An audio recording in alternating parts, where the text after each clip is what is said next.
Hello everyone, स्वागत है आपका हमारे चैनल लॉ विथ मी में। दोस्तों, वर्तमान में ज्ञानवापी मस्जिद की चर्चा देश का सबसे चर्चित मुद्दा बना हुआ है, जिसे सुप्रीम कोर्ट के दरवाजे तक ले जाया गया। इसी मुद्दे के बीच एक ऐसा भी मुद्दा है जो तेज़ी से चर्चा में है, और वे है पैलेस ऑफ वर्शिप एक्ट यानी पूजा स्थल कानून 1991। दोस्तों, सुप्रीम कोर्ट में मुस्लिम पक्ष की ओर से दायर याचिका में कहा गया कि बनारसी कोर्ट का आदेश पैलेस ऑफ वर्शिप एक्ट 1991 का उल्लंघन है। लेकिन क्या है ये पैलेस ऑफ वर्शिप एक्ट? क्यों ये हिंदू पक्ष के रोड़ा बना हुआ है? क्या कहते हैं इसके प्रावधान? आइए जानते हैं। दोस्तों, यह कानून भारत के 10वें प्रधानमंत्री पी.वी. नरसिम्हा राव, जो कि कांग्रेस पार्टी के नेता थे, उन्हीं के टाइम पर आया। आइए जानते हैं इसके बारे में।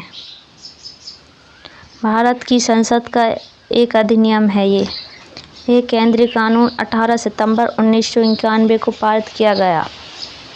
यह 15 अगस्त 1947 तक के अस्तित्व में आए हुए किसी भी धर्म के पूजा स्थल को एक आस्था से दूसरे धर्म में परिवर्तन करने पर किसी भी स्मारक के धार्मिक आधार पर रखरखाव पर रोक लगाता है। यानी कि जो 1947 से पहले जितने भी मंदिरों को मस्जिद में बदला है, उस पर या कोई भी स्मारक के धार्मिक आधार पर रखरखाव पर रोक लगाता है। मान्यता प्राप्त प्राचीन स्मारकों पर धाराएं लागू नहीं होंगी, और जो मान्यता प्राप्त स्मारक हैं उन पर इसकी धाराएं लागू नहीं होंगी। यह अधिनियम उत्तर प्रदेश राज्य में अयोध्या में स्थित राम मंदिर और बाबरी मस्जिद और उक्त स्थान या पूजा स्थल से संबंधित किसी भी वाद अपील या अन्य कार्रवाई के लिए लागू नहीं होगा। ये भी एक मान्यता प्राप्त स्थल है, तो इसलिए इस पर इसकी धाराएं लागू नहीं होंगी। बाबरी मस्जिद और राम मंदिर के विवाद पर इस अधिनियम में स्पष्ट रूप से अयोध्या विवाद से संबंधित घटनाओं को वापस करने की अक्षमता को स्वीकार किया है। बाबरी संरचना को ध्वस्त करने से पहले 1991 में पी.वी. नरसिम्हा राव द्वारा एक कानून लाया गया, जो कि पैलेस ऑफ वर्शिप एक्ट है। यह अधिनियम जम्मू कश्मीर राज्य को छोड़कर पूरे भारत में फैला हुआ है। राज्य के लिए लागू होने वाले किसी भी कानून को वहां की विधानसभा द्वारा अनुमोदित किया जाएगा। यह राज्य के लिए लागू होने वाले किसी भी कानून वहां के विधानसभा द्वारा अनुमोदित हो जाना चाहिए। तो आइए जानते हैं पूजा स्थल विशेष प्रावधान अधिनियम 1991 में की धाराएं क्या क्या हैं। तो इसकी फर्स्ट धारा को जानेंगे। अधिनियम की धारा 1 संक्षिप्त, शीर्षक, विस्तार और प्रारंभ को बताती है। इसकी उपधारा 1 इस अधिनियम को पूजा स्थल विशेष प्रावधान अधिनियम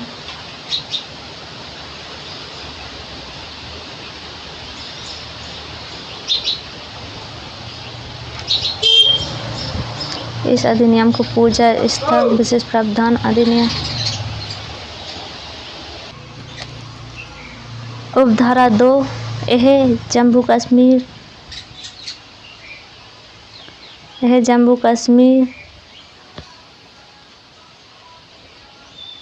राज्य को छोड़कर पूरे भारत में फैला हुआ है। और उपधारा 3 यह धारा 3, 6 और 8 के प्रावधान एक साथ लागू होंगे, और इस अधिनियम के शेष प्रावधान 11 जुलाई 1991 को लागू हुए माने जाएंगे।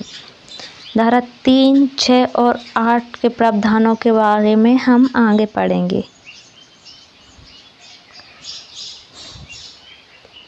धारा 2 जो कि परिभाषाओं को बताती हैं। धारा 2 का पॉइंट ए इस अधिनियम का प्रारंभ। इसका अर्थ है जुलाई 1991 के 11वें दिन इस अधिनियम का प्रारंभ हुआ। रूपांतरण। रूपांतरण किसे कहते हैं? इसकी व्याकरणीय विविधताओं के साथ किसी भी प्रकृति का परिवर्तन या परिवर्तन शामिल है। रूपांतरण मतलब परिवर्तन करना। पूजा स्थल। पूजा स्थल का अर्थ है एक मंदिर, मस्जिद, गुरुद्वारा, चर्च, मठ या किसी भी धार्मिक संप्रदाय या उसके किसी भी वर्ग की सार्वजनिक धार्मिक पूजा का कोई अन्य स्थान, चाहे वह किसी भी नाम से जाना जाता हो, इसको पूजा स्थल कहा गया है। धारा 3 क्या कहती है इस अधिनियम की? आइए जानते हैं। पूजा स्थल के परिवर्तन पर रोक। कोई भी व्यक्ति किसी भी धार्मिक संप्रदाय या उसके किसी भी वर्ग के पूजा स्थल को एक ही धार्मिक संप्रदाय के एक अलग वर्ग या एक अलग धार्मिक संप्रदाय या किसी भी वर्ग के पूजा स्थल में परिवर्तन नहीं करेगा। इसकी धारा 3 बताती है कि कोई भी व्यक्ति धार्मिक संप्रदाय, एक अलग वर्ग या एक अलग धार्मिक संप्रदाय या किसी भी वर्ग के पूजा स्थल में परिवर्तन नहीं करेगा। जैसे अगर मस्जिद बना दी है तो उसे मंदिर में परिवर्तन नहीं कर सकता 1947 के बाद से। इसकी धारा 4 कहती है कतिपय पूजा स्थलों के धार्मिक स्वरूप की घोषणा और न्यायालय के अधिकार क्षेत्र के निषेध आदि। इसकी उपधारा 1 क्या कहती है? एतद द्वारा ये घोषित किया जाता है कि 15 अगस्त 1947 को विद्यमान उपासना स्थान का धार्मिक स्वरूप वैसा ही रहेगा जैसा उस दिन था। मतलब 1947 में जैसा स्वरूप था किसी भी उपासना स्थान का, उस दिन के बाद से वैसा ही रहेगा, उसमें कोई परिवर्तन नहीं होगा। इसकी उपधारा 2 क्या कहती है? यदि इस अधिनियम के प्रारंभ होने पर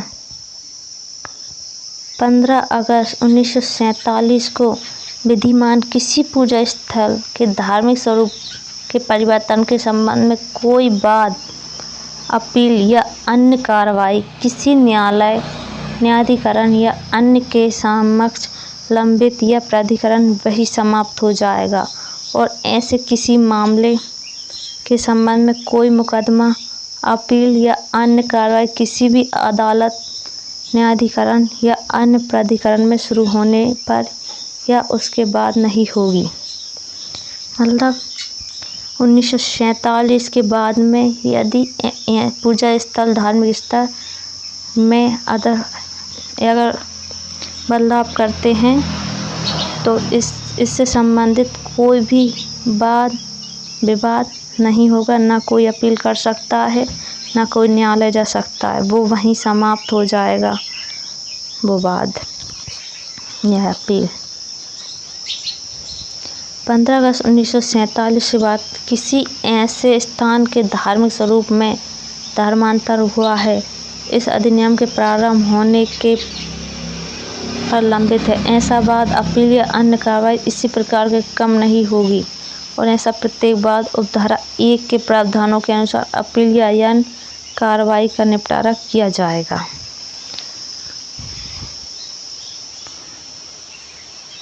उपधारा 3 क्या कहती है? उपधारा 3 में कहा गया है कि ये अभी जो उपधारा 1 और 2 पढ़ी हैं में निहित कुछ भी लागू नहीं होगा। और इसका पॉइंट ये कहता है कि उक्त बंद में निर्दिष्ट कोई पूजा स्थल जो एक प्राचीन ऐतिहासिक स्मारक या पुरातात्विक स्थल है या प्राचीन स्मारक और पुरातत्व स्थल और अवशेष अधिनियम 1958 या किसी अन्य कानून द्वारा कवर किया गया है, कुछ समय के लिए लागू होगा। बी उपधारा 2 में निर्दिष्ट किसी भी मामले के में संबंधित कोई मुकदमा, अपील या अन्य कार्रवाई इस अधिनियम के द्वारा प्रारंभ से पहले अदालत, न्यायिकरण या अन्य प्राधिकरण द्वारा अंतिम रूप से तय, निपटाना या निपटाया गया।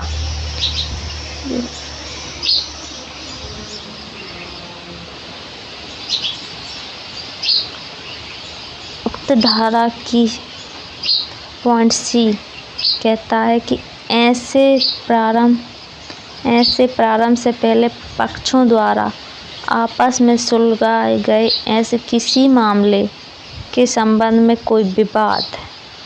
डी किसी ऐसे स्थान पर कोई रूपांतरण जो ऐसे प्रारंभ से पहले परिचित द्वारा किया गया हो। ई ऐसे प्रारंभ से पहले किए गए किसी भी ऐसे स्थान का कोई भी रूपांतरण जो किसी भी अदालत, न्यायाधिकरण या अन्य प्राधिकरण में चुनौती देने के लिए उत्तरदायी नहीं है, जो कि किसी भी कानून के तहत सीमित समय के लिए प्रतिबंधित है। इसकी धारा 5 क्या कहती है, आइए जानते हैं। राम जन्मभूमि बाबरी मस्जिद पर अधिनियम लागू नहीं होगा। यह अधिनियम राम जन्मभूमि और बाबरी मस्जिद पर लागू नहीं होगा क्योंकि ये प्राचीन स्मारक हैं। इस अधिनियम में कोई भी बात उत्तर प्रदेश राज्य में अयोध्या में स्थित राम मंदिर भूमि बाबरी मस्जिद के रूप में जाने जाने वाला पूजा स्थान और पूजा स्थल पर लागू नहीं होगी और किसी उच्च स्थान पर पूजा स्थल से संबंधित वाद, अपीलात, अन्य कार्रवाई नहीं होंगी। धारा 6 3 के उल्लंघन के लिए सजा है। धारा 6 में जो कि कोई धारा 3 के प्रावधानों का उल्लंघन करता है, जैसे नाम परिवर्तन करता है या उसका धर्म परिवर्तन करता है, वह कारावास से दंडनीय होगा जो 3 वर्ष तक का हो सकता है और जुर्माने के लिए उत्तरदायी होगा। धारा 5 की उपधारा 2 क्या कहती है? जो कोई उपधारा 1 के तहत दंडनीय किसी अपराध को करने का प्रयास करता है या ऐसा अपराध करने का प्रयास करता है और ऐसे प्रयास में अपराध करने की दिशा में कोई कार्य करता है, वह अपराध के लिए प्रदान किए गए दंड के साथ दंडनीय होगा। मतलब जो ऐसा अपराध करने की दिशा में कोई कार्य करता है, जैसे ज्ञानवापी मस्जिद में जो अपील की गई है करता है तो वो भी दंडनीय होगा। इसकी उपधारा 3 क्या कहती है? जो कोई उपधारा 1 के तहत दंडनीय अपराध करने के लिए एक आपराधिक साजिश के लिए उकसाता है या एक पक्ष चाहे ऐसा अपराध इस तरह के उकसाए के परिणाम या उस तरह के आपराधिक साजिश के अनुसरण में किया गया हो या नहीं, और भारतीय दंड संहिता की धारा 116 में किसी बात के होते हुए भी अपराध के लिए उपबंधित दंड से दंडनीय होगा। यदि कोई इसे उकसाता है ऐसा करने के लिए तो वो भारतीय दंड संहिता की धारा 116 में जो बात कही गई है उस अपराध से दंडनीय होगा। आइए जानते हैं इस कानून की धारा 7। धारा 7 अन्य अधिनियमों को ओवरराइड करने के लिए अधिनियम है। इस अधिनियम के प्रावधान इस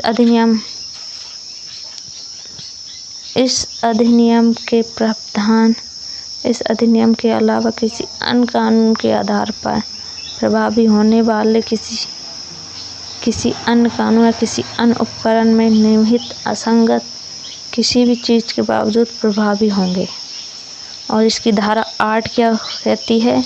1991 के अधिनियम 37 का संशोधन लोक प्रतिनिधित्व अधिनियम 1991 की धारा 8 में की उपधारा 1 खंड ए में शब्द या अंत में डाला जाएगा और बी खंड 1 के बाद इस प्रकार संशोधित निम्नलिखित डाला जाएगा। जे पूजा स्थल विशेष प्रावधान अधिनियम की धारा 6 पूजा स्थल के रूपांतरण का अपराध 1991।